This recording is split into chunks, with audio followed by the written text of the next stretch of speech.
Well, hey, all you salty dogs. Today on the Renegade Show, we're off on a little bit of a different kind of adventure. And there she is in all her glory, the old shitbox GMC. Ah, I love her.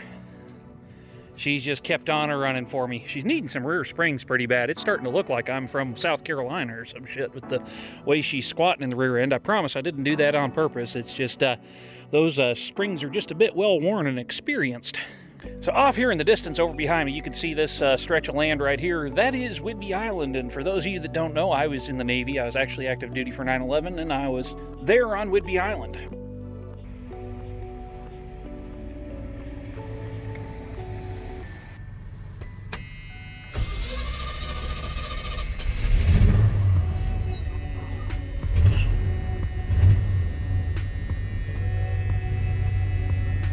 Well, what the crap? They just lowered the gate.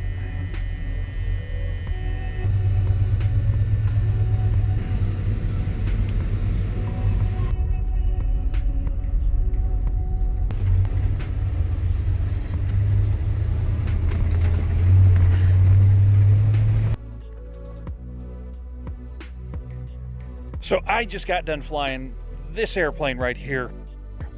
Man, that was so fun. The first landing, we did a touch and go, and I haven't flown the left seat since 2006, and I've done a little bit of right seat flying since then, but I haven't had to land the airplane. I haven't been the one responsible for the airplane since 2006, and so we got out today, and the first landing, yeah, it wasn't great. I mean, we got it in, got through, power back on, did a go around, or did a touch and go. And then second one, landed the airplane. Everything went pretty good. Had a little bit of a problem with the brake pedal because my foot got caught on one of the rods in there. But overall, I mean, we jumped in, went flying, and I had a fantastic time. I mean, we got in the air, remembered the radio stuff, remembered everything else, and felt like a duck going back in water. And feeling really good about this new adventure we're starting right now. I'm doing this over here at Cascade Aviation. Real good folks over here. This actually started out as the Whidbey Flying Club, which is where I flew back in the day. I flew the airplane 9730 Hotel over there, and as they had some incidents and everything else, the club got closed down by the base commander, and so a lot of the people came over here and started up Cascade, and that's kind of how Cascade Aviation came to be. It was a continuance of Whidbey Island Flying Club. So for me to be able to come back over here, it's kind of like everything's coming full circle now. So I'm pretty stoked about that. Man, it feels so good to be back up in the air today. I'm just like on such a natural high right now. I'm got to come out and do it again Friday. It's going to be fantastic. So as you guys are watching this, I'm probably going to be out flying. So let's get loaded up. I got to get back in the truck. Got to get headed back towards the ferry. It is a long drive back, but man, I am feeling good about it.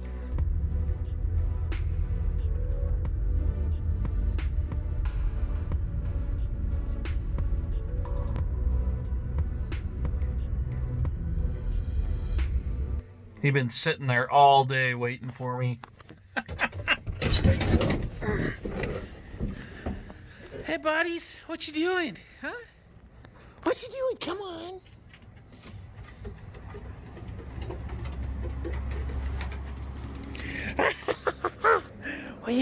Are you happy to see me? Huh? Huh? Are you happy? So the thing is, it's been having some problems with the truck here, and what those problems are, it needs a set of headers pretty bad. I'm not going to be able to do that today, but what I can do is it's also been misfiring a little bit, and that in part is because of the distributor. The distributor that the truck has is an old point-style ignition system out of the early 70s. I don't know what year the engine that's in it is. It's not the original motor. This truck originally had an inline 6. It's got a V8 383 stroker now.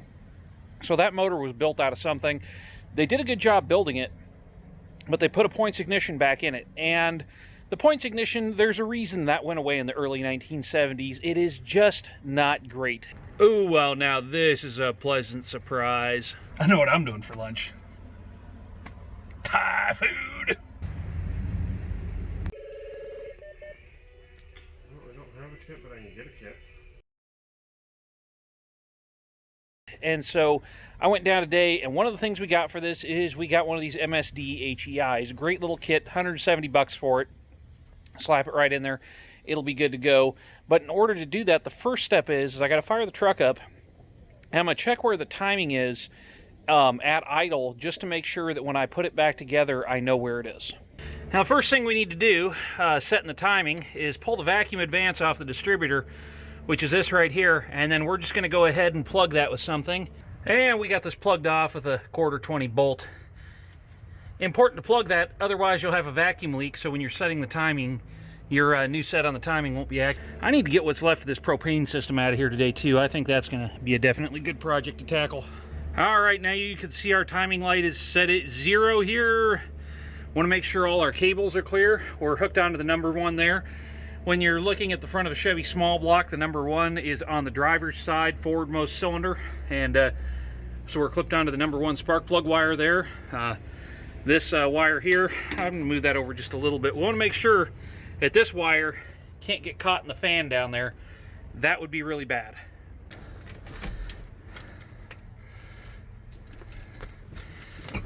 All right, will she start for me?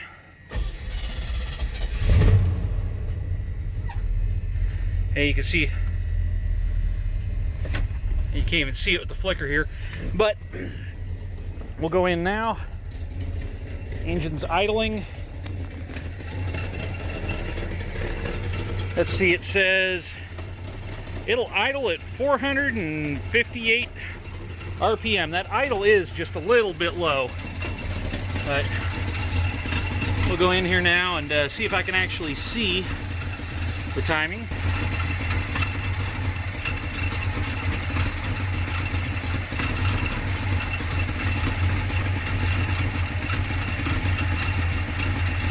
I'm going to shut her down and adjust the timing marks, or we'll clean the timing marks up and see if I can mark those a little bit better so we can actually see those, because they're not showing very good right now.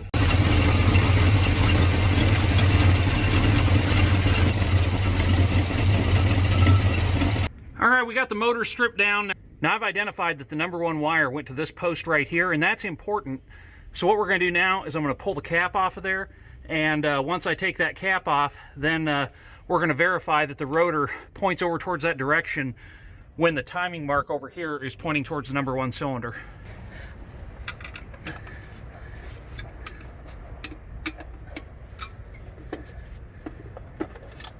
That just pops off of there like that. Now, I'm just going to bump the starter until we're looking at number 1. Yeah, got about another 180 degrees almost. Now keep going. Keep going. Yeah, just a tiny bit. Now we're just past, but that's close enough. If you look down there, I don't know if you can even see. I can see the timing mark about 8 degrees past, so that's close enough to get it in. We'll look at where the pointer's pointing. That's just past where that was. That's what we're looking good for. So what we're looking at is you got the pointer over there. You got this hole right here in the firewall that's pointing to, or excuse me, in the core support. If that pointer is pointing directly to this hole in the core support now, we know that the distributor's back in the same place as when we took it out. All right, now the next problem we need to work on is getting this distributor out of here. Now you notice the nut, or the, excuse me, the bolt for that distributor is all the way up underneath there, so there's no way you can get a socket on there, and there's not a lot of room, but if you reach in from behind here, you can usually sneak up on that just like this here and get that thing turning. And so you get that turning, and then you can just turn this out of the way and then pop a socket on there from the side, or the wrench on from the side, get that bracket that holds that down the rest of the way off of there, and the distributor will come right out. As you can see, we got the little hold down bracket right there. Got her all out of there. Now let's see if we can get this distributor just to pop up on and out. And you notice how it twists a little as it comes up. And I'm noting that it's pointing basically at the hole on the other side. I'm kind of doing this one-handed here, sorry about the camera work, but you can see it's pointing towards the hole on the other side over there. So I know when I put the other distributor back in that it needs to be pointing off that same direction. And then when it goes down, it'll twist into place. So let's work that on up out of there. And yeah. And now it is time to unbox this bad boy. Let's stand this up here and see what we got. Got the little label that needs clipping there.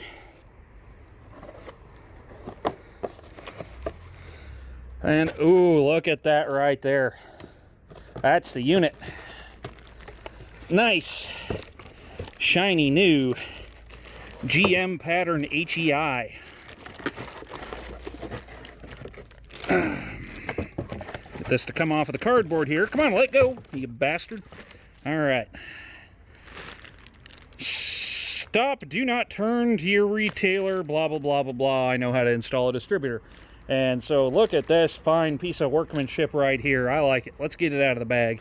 So down in here we got all the other fixings and accoutrement that comes with this. We have one distributor ready to go in, and I should go over and see if I can find a distributor pigtail to install this properly. I don't know if they'll have one or not, but that's one thing I forgot this morning. Those are some balance stuff, and then we got a little bit of a assembly lube. We'll make sure to put that on there.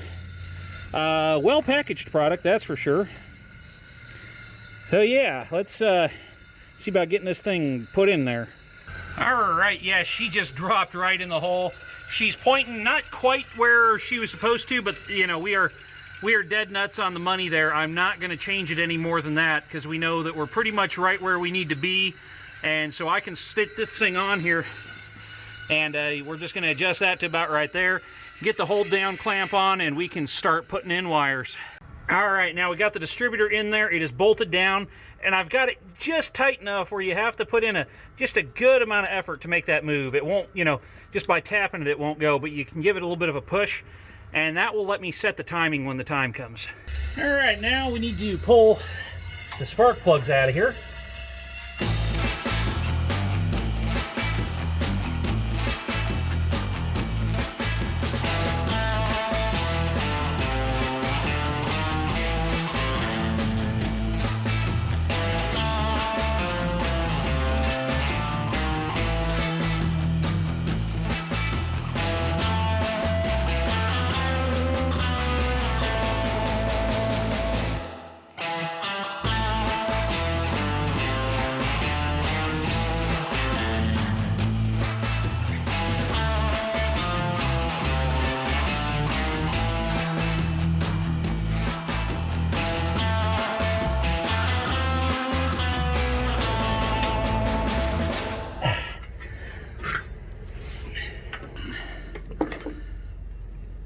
You see this right here, focus, is not good. That spins inside of there. That means it was not making a seal. That is not good. I mean, it's not full of oil. Focus. And being it's not full of oil, it didn't hydrolock, I don't think. I mean, because that's what you're looking for when you have a spark plug that's pushed out like this.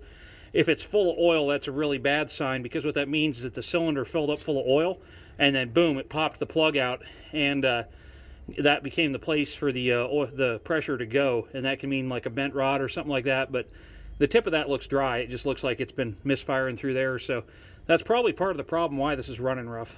There are all of our spark plugs lined up in a row, and yeah, that one, you could tell that one wasn't firing. I mean, she was pooched, you know, she's got that real bad dark color. That one's probably the best looking. That's the #1 cylinder there. Focus. And they just move on down the line and get a little worse towards the back. I mean, they were still functional, but they were definitely due, so it'd be nice to see how this thing runs after this.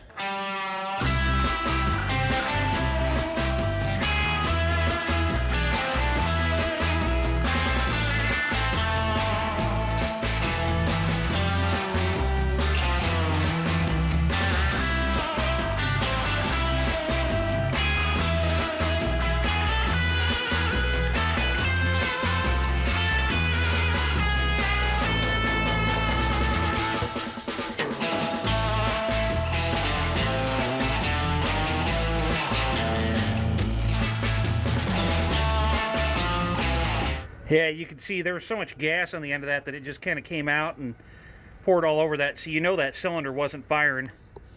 Let's pop the cap here and just take a look at the inside of it. And oh yeah, baby. I don't know if you can see that. She's all corroded. Yeah. All right, now in the box of fixins over here, we have got in here somewhere oil filter, lubrication, plug wires, we will need those, plug looms, we will need those, and where there they are, set of Bosch Platinums, there we go. And we will see how well this O'Reilly brand set of spark plug wires here function. I did not go hog wild on the spark plug wires because I am going to have to remove those again, because when I go back into the truck to redo the headers and put on a set of aluminum valve covers, I will have to take those wires off again, and they're likely going to get destroyed. So these will work for the meantime. They're an intermediate price set of wires, and if they get destroyed later on when I go back in to do that again, not really a big deal. And that's a concern because the truck does have headers on it. Anytime a vehicle does have headers on it, the spark plug boots seem to get a little hotter, and they don't want to come off. They kind of get melted to the outer casing of the spark plug after a while, and they just don't want to pull loose, so they generally get destroyed when they come off there. Although I only did destroy one pulling all these loose. Now, the reason I'm going to put the aluminum valve covers on this is these Chevy 4-bolt valve covers where they've got the bolts on the perimeter. They're notorious for leaking because that little flange kind of gets warped down when you tighten the bolt into it, and then in the center they kind of dish up, and then the oil tends to leak through there. This engine's already doing it. There's no point in trying to tighten the valve covers right now or to replace the gaskets. It's just going to leak a little bit of oil until I get that fixed. So when I put the aluminum valve covers on there, the aluminums have more rigidity to them, more structure to them, and so when you bolt those down, it just stops the motor from leaking. So it's well worth it, in my opinion. Are you helping out, buddy? Sitting there guarding his ball. Well, here we are, guys. I got the new plugs in there. I didn't feel like you need to watch me put those in there. You already saw them come out. So, got the new plugs set up. Now it's time to start stringing some wires. Now, as it were, when you're stringing wires, what you have to do is you have to figure out which wire it is that has to make the longest path around the thing. And generally speaking, that's number 1 and number 2, because number 1 has to come from the front of the distributor all the way over, and number 2 is actually usually the longest wire because it is the one that's in before on that same side of the engine, because it's the last in the firing order, because the firing order goes 1, 8, 4, 3, 6, 5, 7, 2. And so number 2 has to run from all the way at that opposite side of the engine, all the way across, over, all the way to the front. And so generally speaking, number 2 is your longest wire. Number 1 is your second longest wire. So what you're going to do, we're just going to pull those into a bundle. I'm going to stretch them out, figure out what the wire is, and get these put on. And then you kind of go through it from that. You figure, so it's 1, 8, and so you're going from 8 over, so that's a fairly long wire. 1, 8, 4, 3, 6, 5, 7, 2, and then 7, of course, has to go from the other side. You know, so there is some back and forth there. So you just have to figure out the right lengths of the wires. Let's get this done.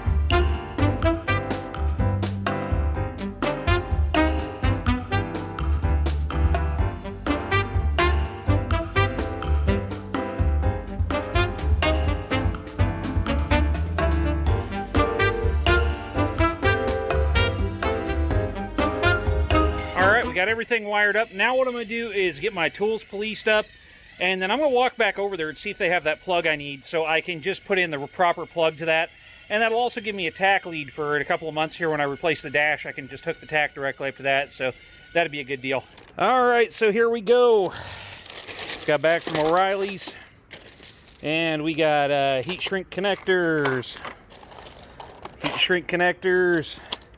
And that bad boy right there, that's the thing we need to hook up the distributor and make this truck run again. So let's get that tied up in there. All right, we got everything clipped in there. Now the big question is will she start? Let's police up tools here right quick and get everything off of the firewall, so if she does start, things aren't going to go flying. All right, got that clipped onto number 1 there, timing light there. Let's give her.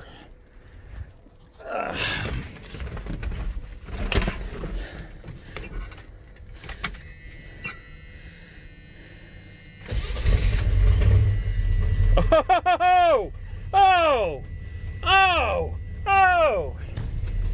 Yeah, baby! Look at that! Look at that! I ain't even set the timing yet! Look at that! Yeah! All right, man. That is fantastic. Yeah. Yeah, it looks like that alternator is getting a little long in the teeth. She makes a little noise. Good deal. Good freaking deal, man.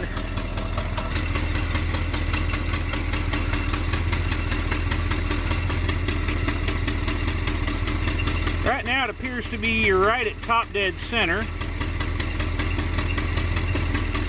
Or no, it's not. It's a little before. Let's see.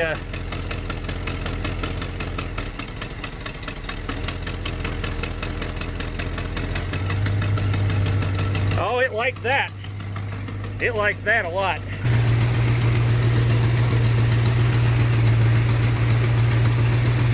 That's about 8 degrees right there.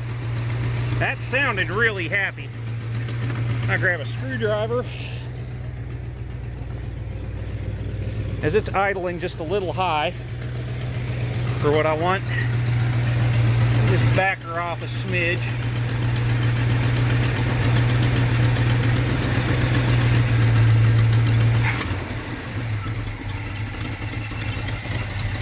There we go. Yeah, I want to bring that up a little bit. She's idling about 500.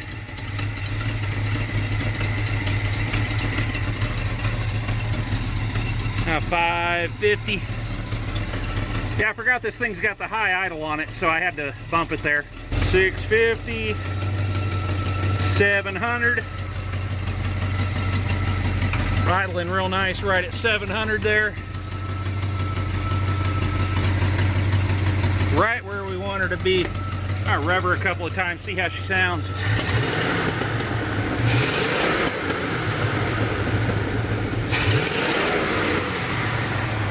Woo!